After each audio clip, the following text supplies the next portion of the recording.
Hello and happy Monday. It is Make It Monday with Beck from Hello, my name is Beck, popping in today to do a scrapbooking layout with you. Now, I haven't done scrapbooking in a very long time and I wanted to do something special for my neighbours. That's Tamil and Tom just there. Now, they got married a year ago on the 5th of November, so I wanted to make them something special. I took some flowers from her bouquet a whole year ago in preparation for this present or gift that I was planning on giving. So, have you ever planned a gift that is a whole year in advance? What happened was I was looking after their cat while they went on their honeymoon, and I saw that her bouquet was still in the house, and I decided to snip a couple of items out of it. So, that I could use them as a present on her year anniversary. So that is what I'm doing. I've kept them all this time. They've stayed in my garage. I've had them pegged upside down so that they dried nicely. And yeah, so that is what I am making today, is a scrapbooking layout with a photo from their wedding day. I'm just using my mat here to join these two pieces of paper because the mat has the inch measurement on it. So that's what I am doing, is picking up the two pieces of paper and popping them together by placing them down on my mat. So yeah, this is basically what I plan to do today to show you, is what I was making for their anniversary on the 5th of November. And I have not stolen, but I took an image from Instagram of their wedding day, which is this one here, and you would have seen the one at the beginning. I didn't know whether I was going to use the black and white photo or the one with colour. I decided that the black and white looked better on the purple background and the white wood background. And then I'm using some flower die or leaf die cuts here in the purple to create some layers, because the whole layout itself is actually about the flowers that I took from her bouquet.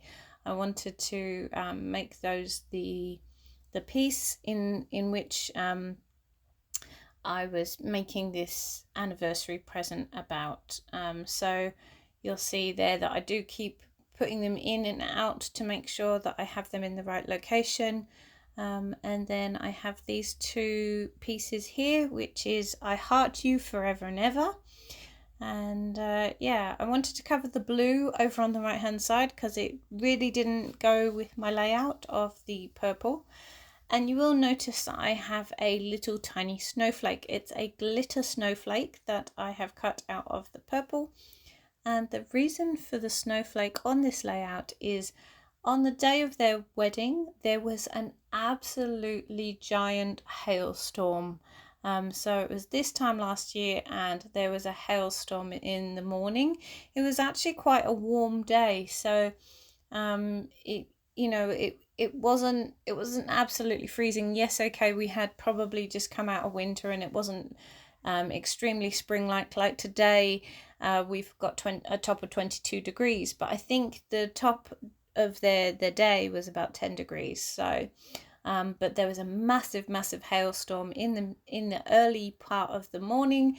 I remember being at school and looking out the window going, oh my goodness, I hope the weather improves, because they were getting married outside in the Botanic Gardens just around the corner from where we live. So covering up the blue on the right hand side here with a white doily, just because I wanted to bring in more of the purple leaves on the right hand side, and by doing that I could then bring in the real deal flowers just here. So I do snip off some of the flowers so that because I don't need the whole sprig, in order to add that little cluster on the right hand side.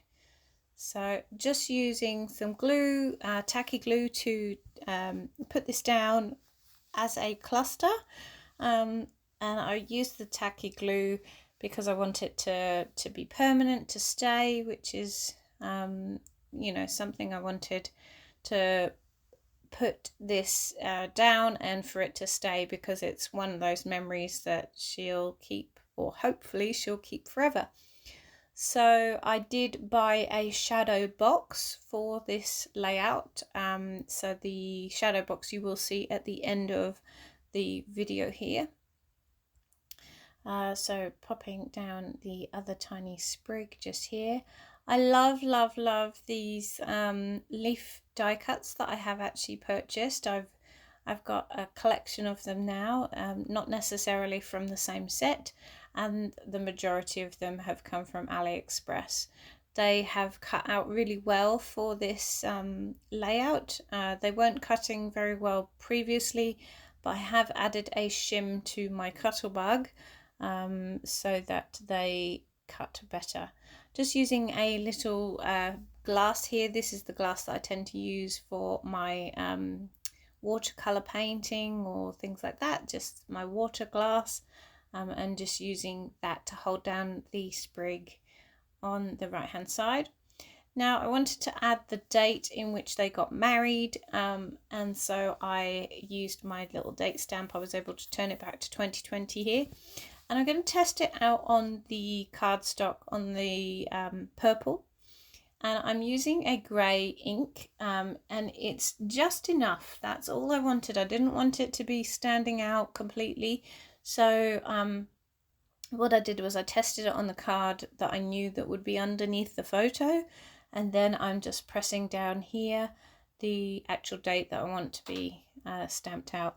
Now the 0 in front of the 5 did come out quite dark, but what I end up doing is actually hiding the 0 behind the photo, so it just looks like 5 November 2020. So I had to add that snowflake because of the story of their wedding day, and I think it's a nice touch, because not many other people would know why there is a snowflake on her scrapbooking layout or on the layout itself. So just put some double-sided tape behind there so that I can stick down the Project Life card. The Project Life card actually has the word date in gold, and I thought that that was actually really perfect, because it was perfect for me to actually stamp the date on and have it just slid behind the photo, and it was the matching purple that I needed. I could have probably layered up the photo a touch more with cardstock, but I really liked the black and white photo itself on the very, I guess it's like a mauvey purple or a lilac-y purple. It really worked well, and really worked well with the actual purple from her flowers. I think if I'd used the colour photo, it wouldn't have worked so well, because there was a lot of vibrant purple in the coloured photo, which you saw at the beginning of this video. I really also wanted to use a photo where both of their faces were showing. A lot of their photography, one of them was sort of maybe looking back at the other, and so you had, the majority of the photo would either be her face or his face, but this one actually had both of their faces showing. So really love how this turns out, and a thoughtful present, I hope. She really loved it when I gave it to her on the weekend, and she found pride of place for it.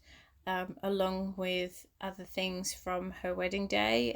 There was actually a photo that she took of their engagement, so that's next to it.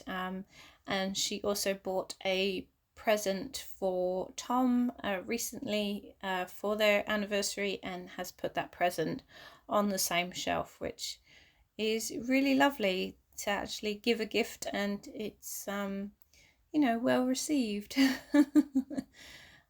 So just making sure to keep placing that photo back in, to make sure that I am putting all the leaves in the right place, because it's really hard when you place it down to then pick it up and then glue it back down. It's not something that's very easily done when you've got so many different elements. So I just keep picking them up, putting them down, and then replacing that photo back to make sure that it's in the right place.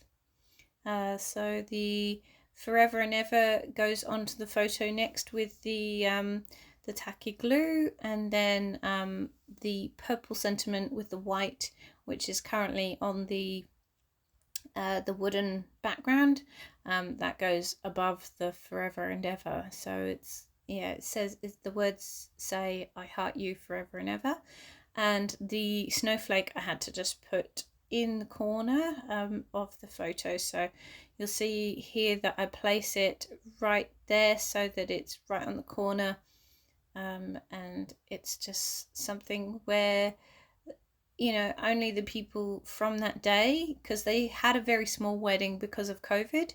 I think they had 10 people go to their wedding day, which was sad that me and Charlie couldn't attend, but we were there in spirit, in the sense that we knew about their day, whereas many other people didn't know. They actually used our house to get ready. So Tamil actually got ready in our house, and then Tom got ready in their house. So it was really lovely that we could provide that for them, so that they could then go across to the Botanic Gardens, which is round the corner, and then get married. So just popping down the photo here now, just using double-sided tape, and I will then place it so that it hides the zero that got a bit squished, and then I also want to have some of the leaves come out and pull up on top of the actual photo. So you'll see me play with a leaf down below underneath the Forever and Ever sentiment or banner. So I'm just making sure to get that straight, because I am lining it up on the left hand side. And then here is where I pick up the leaf that I need to go up onto the actual photo, and that is pretty much it. All I have to do is pop this giant sprig down. This is called Blue Sea Holly. I don't know if anyone else knows this one, but another thing that I did for their wedding anniversary is I actually bought them a plant of this this one here, and it's called Blue Sea Holly. So I bought that plant for them. I held that down for a very long time, and I've tested it just here to make sure that it doesn't fall off inside the shadow frame, and then I'm just snipping along the edge to make sure that that fits nicely in the frame. So here you go. I will leave you with what it looks like in the frame. I hope you like this Make It Monday. It's something different. It's something that you don't normally see from me, is a scrapbooking layout. And it's something that I really enjoyed doing because it was a special, thoughtful gift for my next door neighbour. All right, everyone, take care. Lots of crafty love from me. Give this video a like, a comment, and subscribe if you haven't already. All right, I will see you in the next one. Take care. Bye.